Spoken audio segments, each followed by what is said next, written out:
उत्तर प्रदेश विधान परिषद में बजट सत्र के दौरान समाजवादी पार्टी के एमएलसी शाह आलम गुड्डू जमाली ने वित्तीय वर्ष 2026 से 27 के बजट पर सरकार को घेरते हुए इसे जनता से जुड़ी वास्तविक समस्याओं से दूर बताया।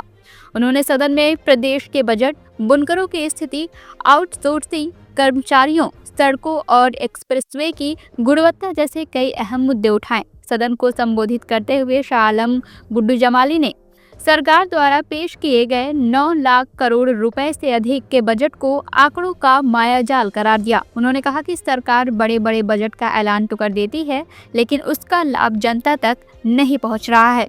उन्होंने स्वास्थ्य विभाग का उदाहरण देते हुए कहा कि इस महत्वपूर्ण विभाग में भी आवंटित बजट का केवल लगभग 55% ही खर्च हो सका है।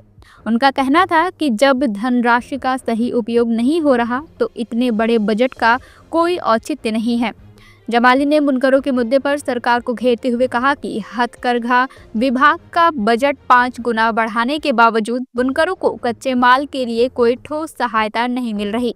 उन्होंने आरोप लगाया कि अखिलेश यादव सरकार के समय मुबारकपुर में करोड़ों रुपए की लागत से बना बुनकर विपणन केंद्र आज उपेक्षा का शिकार है और उसका उपयोग बस डिपो व छुट्टा पशुओं के आश्रय स्थल के रूप में हो रहा है। सपा नेता ने आउटसोर्सिंग कर्मचारियों के मुद्दे पर सरकार की कथनी और करनी में अंतर बताया। उन्होंने कहा कि एक और श्रम मंत्री न्यूनतम वेतन 16,000 रुपए तय करने की बात कर रहे हैं, जबकि दूसरी ओर सरकार स्वयं आउटसोर्सिंग कर्मचारियों से मात्र 9,600 रुपए में काम करा रही है, जो श्रमिकों के साथ अन्याय है।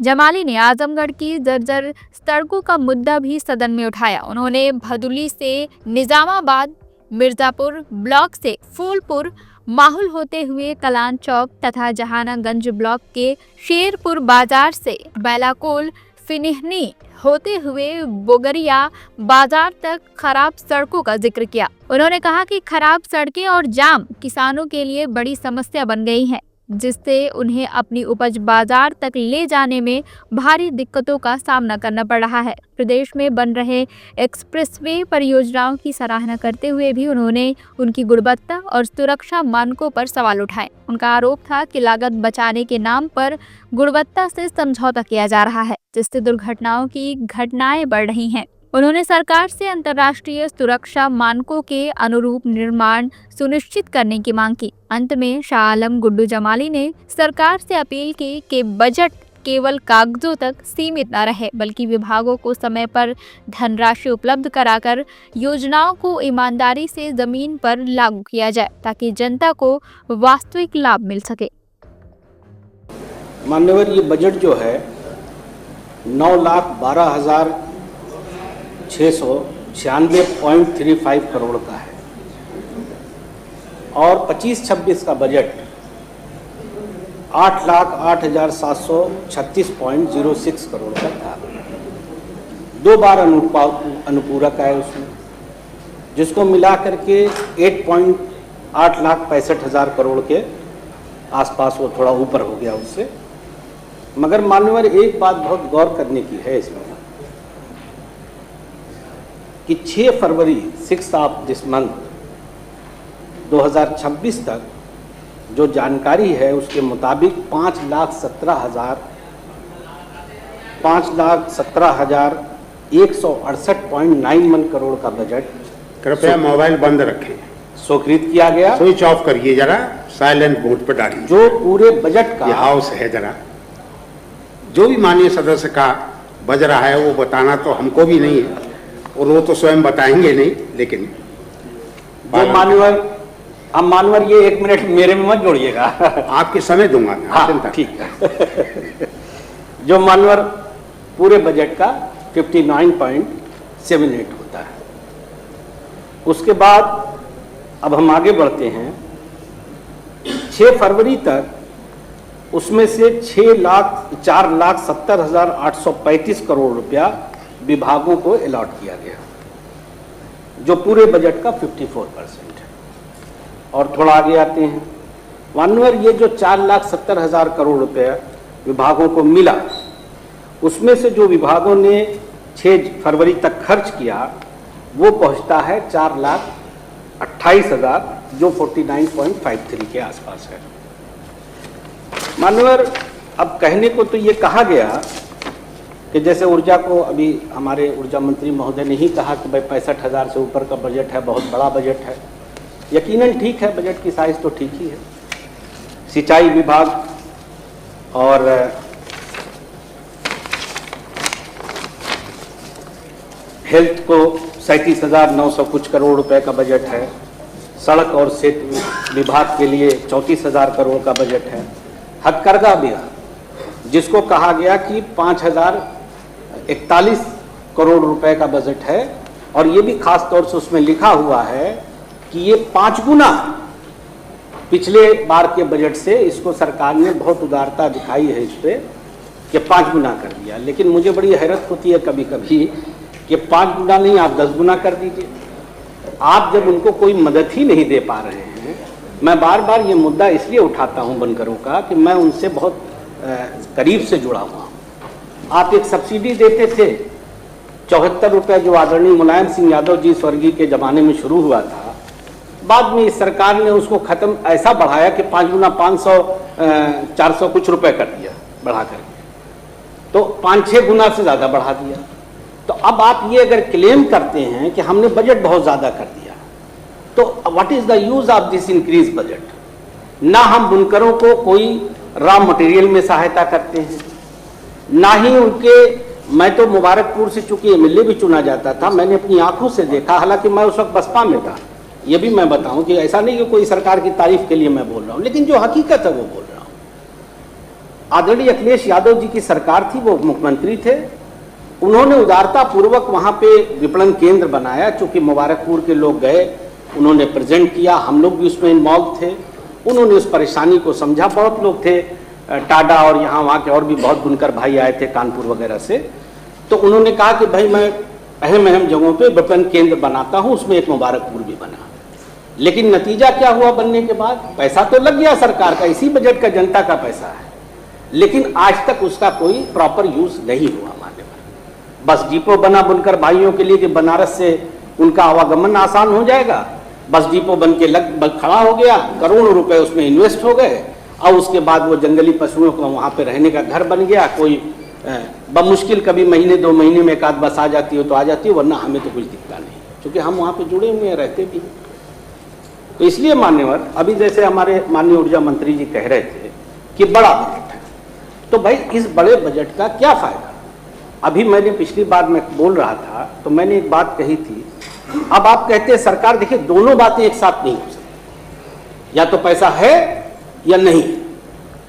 और अगर पैसा है तो फिर हम सबको बड़ा दिल करके ये कहना चाहिए कि आउटसोर्सिंग एम्प्लॉइयों को आप कहते हैं 9,600 रुपए में हम दे रहे हैं।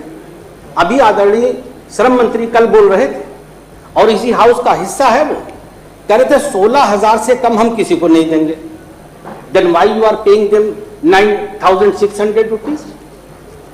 मतलब इतना बड़ा कंट्रडिक्शन कैसे हो सकता है? तो इसलिए मानवर मैं ये बात कह रहा हूं कि भाई कहीं ना कहीं ये बात, जो ये बजट, देखिए मैंने पिछली बार भी कहा था और मैं आज भी कह रहा हूं इस बात को, अगर कहने के लिए हम ये कहना चाहते हैं, just we want to communicate the message to the people of Uttar Pradesh कि हमने 1 ट्रिलियन के आसपास का बजट पेश कर दिया, तो ठीक है, बहुत अच्छा है। लेकिन अगर ये बजट आप कुछ भी करिए, अपनी तिजोरी में कितना भी खजाना रखे रहिए, बहुत आप दौलतमंद हो सकते हो, लेकिन वो पैसा अगर जनता तक नहीं जा रहा तो उसका कोई अर्थ नहीं है। इसलिए मान्यवर, मैं बहुत जोर दे के ये बात कहना चाह रहा हूं कि अगर आप चाहते कि हम विरोध में न बोले इसके, तो आप सबसे पहले तो अगले बार, अभी तो जो गुजर गया उसको छोड़िए, अगले बार मैं आपसे ये रिक्वेस्ट करूंगा कि ये निर्देश ये हाउस दे, माननीय नेता सदन में बैठे, कि विभागों के जो पैसे एलोकेट होते हैं उनकी संस्तुति, उनका जो अप्रूवल्स होता है, उनको जो रिलीज किया जाता है, उनका सैंक्शन जो होता है वो टाइमली हो, और टाइमली विभाग में पैसे जाएं, और विभागीय मंत्री और अधिकारी भी उसको पूरा दिल खोल के, क्योंकि जनता का पैसा है, जनता के बीच में जाने में उसको पुश करे कि जल्दी से जल्दी पहुंचे ताकि उसका काम हो, वरना आपके खजाने में पड़ा रहे और पूरा साल खत्म हो जाए और हम कहें कि आप ये समझिए मान्यवर कि स्वास्थ्य जैसे विभाग में लगभग 55% का खर्च हुआ है। अब आप कहिए कि मैं 1 लाख 2 लाख और 5 लाख हजार करोड़ का बजट ले आया हूं, तो उससे कोई मतलब नहीं है। ठीक है, कुछ भी हो बजट, अगर जमीन पे वो बजट नहीं पहुंच पा रहा है तो उसका कोई मतलब नहीं। अभी देखिए, सड़क और सेतु विभाग की बात है। हालांकि मैंने तो कल आदरणीय सभापति महोदय के आशीर्वाद से ये मैंने नियम 151 में लगा। भदुली, हमारे यहाँ आजमगढ़ में एक वो पड़ता है भदुली घाट। ये एक ऐसा मुद्दा है मान्यवर कि भदुली घाट से लेकर के 151 तो विधानसभा में चलती है, आपको विधायक की। अरे सॉरी, मैं क्षमा चाहता हूं। हाँ, मुझे वही शायद याद आ गया, 111। हाँ, 111, आई एम सॉरी। वो भदली घाट से निजामाबाद तक, मिर्जापुर ब्लॉक, फूलपुर, माहुल तक एक सड़क है मानवर। मैं इसको स्पेसिफिक इसमें नहीं लेना चाहता, लेकिन मैं इसलिए ये बता रहा हूं कि जब आप 34,000 35,000, हाँ, अच्छा, आपके भी नॉलेज में, आप भी सपोर्ट कीजिएगा, आपका भी जिला रोज मान्यवर वहां पे। मैं इस मुद्दे को उठा चुका हूं और इस पर प्रस्ताव भी गया है, आप जोड़ दें। चलिए, मैं आपको धन्यवाद देता हूं, इसलिए कि हमारा कॉज एक है। हम लोग जनता की सेवा के लिए, हमारा कॉज एक है। मान्यवर ये एक ऐसा रोड है, देखिए अभी भाई ने भी कहा, यहाँ रोज मौतें होती हैं। अब आप भी हाँ ठीक है, मैं खत्म कर रहा हूं मान्यवर। इसी तरह मान्यवर ब्लॉक जहानागंज है, शेरपुर बाजार से लेके बैलागोल, फिनहनी होते हुए बगरिया तक रोड बहुत खराब है। और इसकी हालत ये है मान्यवर, ये प्योर किसानों का पिछड़ा गांव है। किसान अपनी गाड़ियां लेके नहीं जा पाते हैं, ट्रैक्टर जाम रहते हैं, चाहे वो ये बगरिया हो, चाहे भदली का मामला हो। ये अब आपके पास 34,000 35,000 करोड़, मैं इसलिए ये बात कहा कि उसमें 34,000 करोड़ प्रस्तावित है। जब आपके पास इतना पैसा है तो भैया ये जाति क्यों है जनता के साथ? आप ईमानदारी से खर्च कीजिए, आपका बजट बड़ा है मान्यवर। अच्छा, 9 मिनट हो गया, ये बात तो 1 सेकंड, आप 1 सेकंड दे दीजिए। आप नहीं, 1 मिनट ले लीजिए। अच्छा, 1 मिनट, धन्यवाद, बोलिए। देखिए, अभी एक बहुत अहम मुद्दा है, मैं दोबारा कह दूं इसलिए कि बहुत अहम मुद्दा है। अभी हमारे भाई कह रहे थे उसके एक्सप्रेसवे की बात। अगर ईमानदारी से कहूं तो एक्सप्रेसवे इस प्रदेश में इंट्रोड्यूस करने वाली बहन कुमारी मायावती जी, आदरणीय मायावती जी मुख्यमंत्री थी तो सबसे पहले इस प्रदेश में बना महामाया नोएडा में। उसके बाद वो आगे बढ़ा और उसके बाद आदरणीय अखिलेश जी आए और आगरा से लेके लखनऊ तक बना और इसके बाद ये पूर्वांचल बना। मैं इस सरकार को धन्यवाद भी दूंगा। देखिए, मैं विरोध के लिए किसी का विरोध नहीं करता और मैं इंडिपेंडेंट माइंड आदमी हूं, जो सही है वही बोलूंगा। लेकिन मुझे एक चीज की परेशानी भी है कि अगर आगरा के आप क्वालिटी की जांच करा लें और पूर्वांचल की जांच करा लें तो दोनों में बहुत अंतर है मानवर।